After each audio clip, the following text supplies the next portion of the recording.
हंगामा होता हुआ नजर आ रहा है, वो आप इन तस्वीरों में साफ तौर पर देख सकते हैं। कल भी हमने देखा था किस तरीके से विधायकों में धक्का मुक्की हुई थी, मार्शल्स वहां पर मौजूद थे और उनके द्वारा जो है जो विधायक है उन्हें बाहर कर दिया गया था।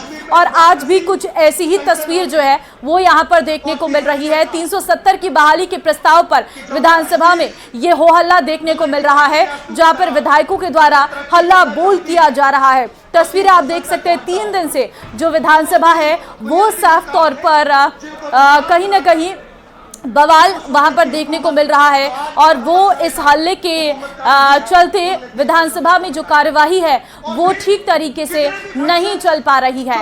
और आपको बता दें 370 की बहाली के प्रस्ताव पर विधानसभा में ये बवाल हो रहा है, जहां पर 2 पार्टियों के विधायक जो हैं वो आमने सामने नजर आ रहे हैं। 370 की बहाली के प्रस्ताव को जब विधानसभा के पटल पर रखा गया तो वो वहां से पास हो गया, जिसके बाद जो है बीजेपी विधायकों के द्वारा हो हल्ला किया गया, हंगामा किया गया और अभी भी जो ये हल्ला है वो लगातार जारी है। और इस बीच आप देख सकते हैं जो विधानसभा की गरिमा है वो किस तरीके से तार तार होती हुई नजर आ रही है, वो साफ आपको इन तस्वीरों में नजर भी आ रहा होगा। और आप देख सकते हैं किस तरीके से वहां पर प्रदर्शन हो रहा है, शांत करने की कोशिश लगातार इन विधायकों को की जा रही है, लेकिन उसके बावजूद जो हो हल्ला है, जो धक्का मुक्की है वो साफ तौर पर नजर आ रही है। हम आपको एक तस्वीर दिखा रहे हैं, थोड़ी देर पहले की ये तस्वीर है, एक लाइव तस्वीर है, थोड़ी देर पहले की तस्वीर है, जिसमें आप देख सकते हैं जो मार्शल्स वहां पर मौजूद है उनके द्वारा वहां पर जो विधायक आए हैं, जो हल्ला कर रहे हैं, जो शोर मचा रहे हैं, उन्हें जो है विधानसभा से बाहर करने की कोशिश की जा रही है। और ये हंगामा आज भी लगातार जारी है, यानी कि कुल मिलाकर 3 दिन से जम्मू कश्मीर में ये जो विधानसभा सत्र चल रहा है वो हंगामे की भेंट चढ़ता हुआ नजर आ रहा है। और इस दौरान जो शांतिपूर्ण कार्रवाई होनी चाहिए थी वो नहीं हो रही है, जिसके चलते किसी भी बड़े मुद्दे पर चर्चा नहीं की जा रही है। कोई भी प्रस्ताव जो है वो यहाँ पर अभी तक नहीं रखा गया है,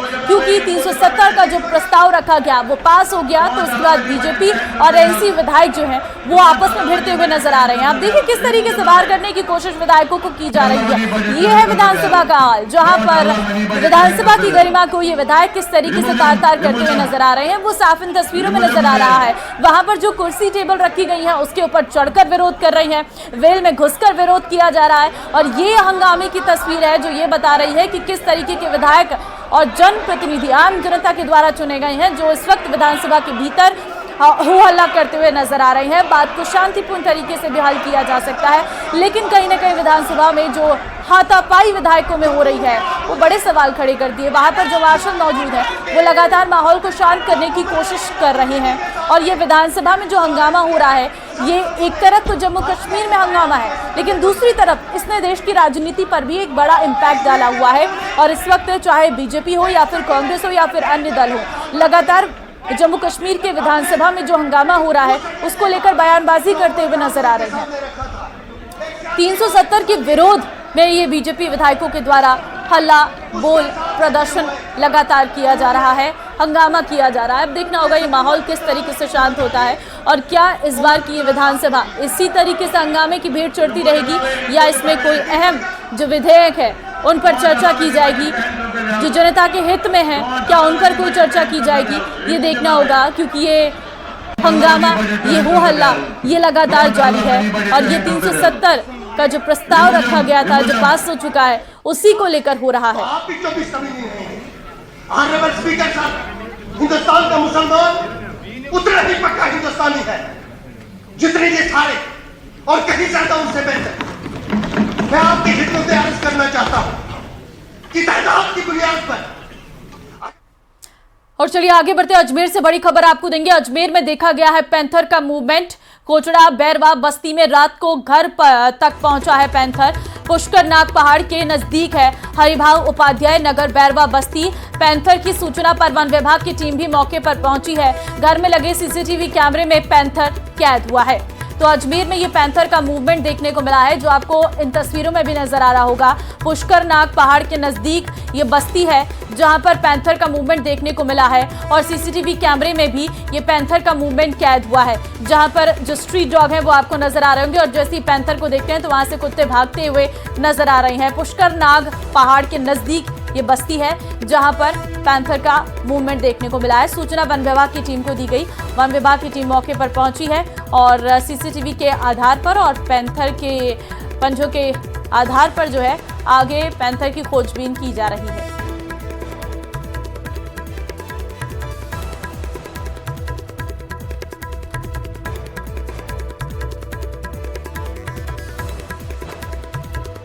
तो अजमेर में ये पैंथर का मूवमेंट देखने को मिला है, जो आपको इन तस्वीरों में भी नजर आ रहा होगा। ये एक घर के बाहर लगे सीसीटीवी कैमरे में कैद हुआ है, जहां पर आप देख सकते हैं किस तरीके से पैंथर जो है आराम से आबादी वाले इलाकों में घूमता हुआ नजर आ रहा है, जो साफ तौर पर लोगों के लिए एक बहुत बड़ा खतरा भी है, क्योंकि अगर इस समय कोई आसपास होता तो उस पर पैंथर अटैक भी कर सकता था। डूंगरपुर के माला खोलडा गांव में एक पिकअप और कार में टक्कर हो गई। हादसे में कार सवार 11 लोग घायल हो गए। घायलों को अस्पताल में भर्ती करवाया गया। 5 घायलों को रेफर किया गया है। सभी घायल बीजेपी के कार्यकर्ता हैं, जो दरियाटी से बीजेपी युवा मोर्चा सम्मेलन में शामिल होकर लौट रहे थे। जानकारी के बाद प्रभारी मंत्री बाबूलाल खराड़ी, बीजेपी प्रत्याशी कारीलाल ननोमा भी सीमलवाड़ा अस्पताल पहुंचे, घायलों का हालचाल जाना। फिलहाल पुलिस मामले की जांच कर रही है।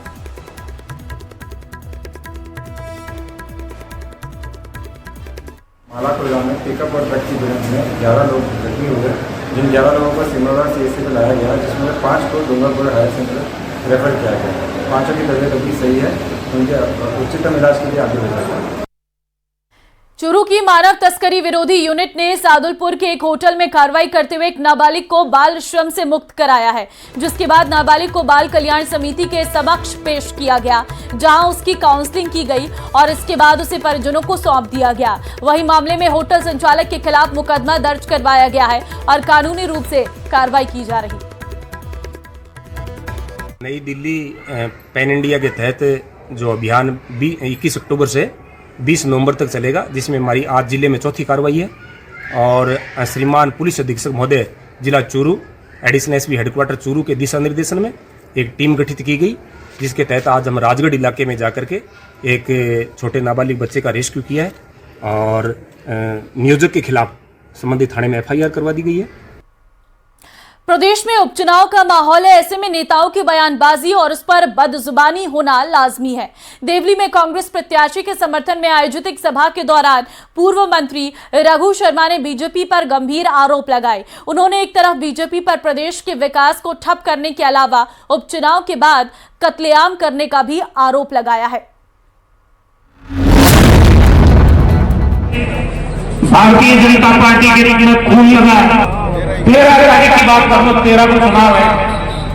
13 तारीख के बाद में ये राजस्थान में कत्लेआम करने वाले, ये राजस्थान में कत्लेआम करने वाले। पूर्व मंत्री और कांग्रेस नेता रघु शर्मा की ये बयानबाजी साबित करती है कि प्रदेश में माहौल पूरी तरह चुनावी हो चुका है।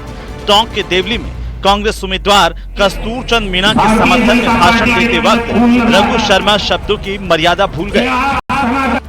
पहले बीजेपी पर विकास की रफ्तार को रोकने के आरोप लगाए और फिर ऐसा बयान दे दिया जिसने प्रदेश की सियासत में भूचाल ला दिया। चुनाव की हार तो लोग तय करेंगे, लेकिन ये बता दें कि हमने राजस्थान में विकास का क्या काम किया।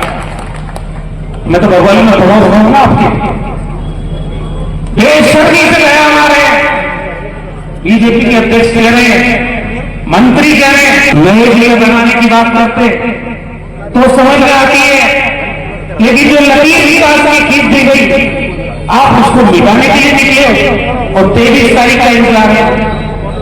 23 का भी करो आप, 13 तारीख की बात कर लो, 13 को चुनाव है। 13 तारीख के बाद में ये राजस्थान में कत्लेआम करने वाले। उपचुनाव में कौन जीतेगा कौन हारेगा ये नतीजे तय करेंगे, लेकिन जनता को अपने पक्ष में करने के लिए बयानबाजी पूरे जोरों पर है। कांग्रेस नेता रघु शर्मा के आरोप पर डॉक्टर किरोड़ीलाल मीणा ने पलटवार किया और कहा कि इनका दिमाग खराब हो गया है। इनके कार्यकाल में कांग्रेस के में हर स्टेट में दंगे होते हैं हिंदू मुसलमान के। भारतीय जनता पार्टी का एक भी राज बता दो जहाँ हिंदू मुस्लिम दंगे होते हो, कहीं खून होता हो। ये बेतुकी बातें कर रहे हैं, इनका दिमाग पगला गया है। बीजेपी उपचुनाव के बाद कत्लेआम करने वाली पार्टी है। रघु शर्मा के इस गंभीर आरोप पर प्रदेशाध्यक्ष मदन राठौड़ ने भी प्रतिक्रिया दी। उन्होंने रघु शर्मा के बयान को दुर्भाग्यपूर्ण बताया। वास्तव में मैंने भी ये सुना है उनका बयान, अत्यंत दुर्भाग्यपूर्ण। उन्होंने रामगढ़ में या देवली उनियारा में मुस्लिम वर्ग को भड़काने के लिए इस प्रकार का बयान दिया। मैं सोचता हूँ कि निंदनीय है। किसी भी नेता को इस प्रकार इतने हल्के स्तर तक उतरना नहीं चाहिए। बहरहाल 13 नवंबर को प्रदेश की 7 सीटों पर मतदान संपन्न हो जाएगा, लेकिन टोंक के देवली में रघु शर्मा ने जिस तरीके से बीजेपी पर गंभीर आरोप लगाए, वो सियासत को सुलगा गया है। अब देखना होगा कि उनके बयान के बाद शुरू हुई सियासत कहां जाकर रुकती है।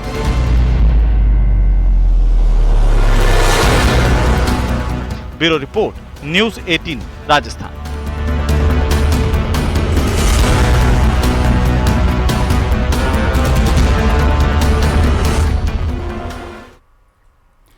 बाड़मेर से आपको बड़ी खबर देंगे, जहां पर लड़की की मौत के मामले में धरने पर बैठे परिजनों ने लड़की के अपहरण का लगाया आरोप।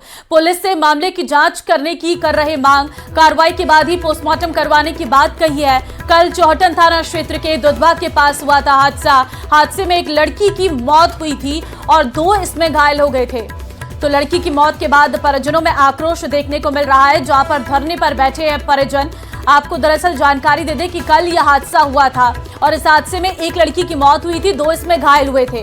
कार्रवाई के बाद ही पोस्टमार्टम करवाने की बात कही जा रही है।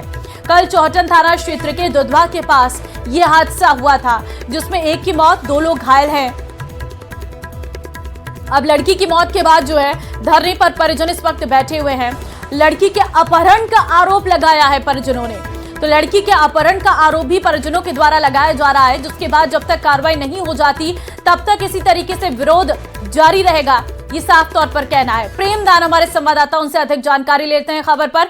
प्रेमदान, देखिए लड़की की मौत के बाद धरने पर परिजन बैठे हैं, क्या उनकी मांगे हैं? कोई सहमति अब तक बन पाई है? वाली थाने में, और उन्होंने लिखा है कि लड़की का अपहरण हुआ है, अपहरण के बाद में उसके साथ में अनहोनी हुई है। हालांकि इस पूरे मामले में, क्योंकि गाड़ी जो थी कल दूधवा के पास में पलटी खाई थी, 3 से 4 पलटी खाने के बाद में लड़की की मौत हो गई थी। 2 जो लोग हैं वो घायल हो गए थे, लेकिन ड्राइवर जो था वो इनको हॉस्पिटल छोड़ने के बाद में से गायब हो गया। तो ऐसे में कहीं न कहीं संशय बैठ रहा है। पुलिस जो है परिजनों से समझाइश कर रही है। परिजनों का साफ तौर से कहना है कि लड़की सुबह 8 बजे घर से जब निकली थी, उसके बाद से उसको 11 बजे फोन किया गया, उसका फोन नहीं उठाया गया। तो ऐसे में किसी तरीके की अनहोनी उसके साथ में होने की संभावना है। पुलिस इस पूरे मामले की जांच करे। हालांकि पुलिस के अधिकारी भी इस पूरे मामले की अब जांच में जुट चुके हैं और परिजनों से समझाइश की जा रही है। अभी तक कोई जनप्रतिनिधि यहाँ पर पहुंचे हैं समझाइश के लिए? देखिए, अभी तक जनप्रतिनिधि नहीं है, पुलिस के अधिकारी यहाँ पर पहुंचे हैं। पुलिस के अधिकारी बातचीत भी कर रहे हैं।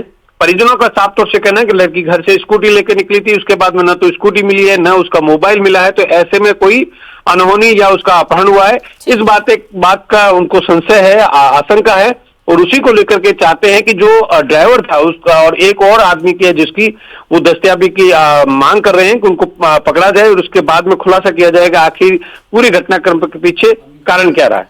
ठीक है प्रेमदान, बहुत धन्यवाद आपका तमाम जानकारी देने के लिए। मांग ये है हमारी कि बच्ची ये कल घर से बाजार के लिए निकली थी, सुबह 8:30 बजे स्कूटी लेकर निकली थी। उसके बाद में इस बच्ची का अपहरण हुआ है। कहाँ किया है ये हमारे को जानकारी नहीं। न तो अभी तक हमारे को वो स्कूटी मिली है, न उसकी चाबी मिली है, न बच्ची का फोन मिला है। और अपहरण मतलब 8:30 घर से निकली है, 1 बजे करीब एक्सीडेंट हुआ है। उसके बीच में 5 घंटे वो बच्ची कहाँ रही है हमारे कोई जानकारी नहीं है। जबकि करीब 11 बजे से उस बच्ची के फोन के ऊपर कॉल किए गए, कई बार कॉल किए गए, पर वो कॉल रिसीव नहीं। सुखदेव सिंह